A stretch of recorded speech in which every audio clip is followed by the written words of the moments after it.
కొంచెంలో పెట్టాడా అక్కడ నువ్వు నమ్మకంగా ఉండు. నేను గొప్ప వాటిలో పెట్టాడా అక్కడ నువ్వు నమ్మకత్వాన్ని కాపాడుకో.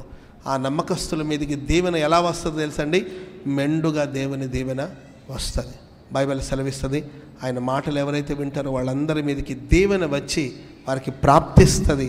వాళ్ళు పట్టణంలో దీవించబడతారు, పల్లెటూరులో దీవించబడతారు. స్థలం ఏదైనా మన దీవెనకరంగా ఉంటాం. బయట దీవించబడతాము, ఇంటి లోపట దీవించబడతాం. మనం ముట్టుకుంటున్న ప్రతి పని అంటూ ఉంటారు కదా, ముట్టిందంత బంగారం అంటుంటారు.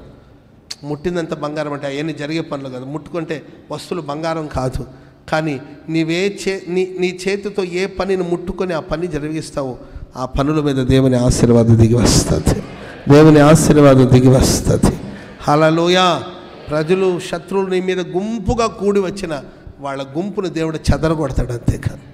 ఆమె నీకు విరుద్ధంగా రూపించబడిన ఏ ఆయుధాలు వర్ధిల్లదు. ఎందుకంటే నీవు యెహోవా చేత ఆశీర్వదించబడు. గొప్ప తలాంతులు వరాలు కలిగి ఆయన ఏం చెప్తే అది నెరవేరుతుందండి. ఆయన నోట అంతటి శక్తి ఉంది.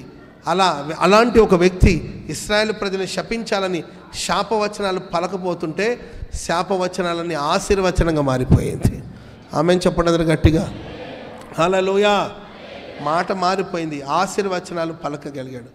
ఎప్పుడంటే మనం ఆశీర్వదించబడినప్పుడు ఎవరు మనకు కీడు చేయాలని అనుకున్నా ఆ కీడెల్లా మనకు మేలుగా ప్రభు మార్చేస్తాడు. ఆమెను చెప్పండి.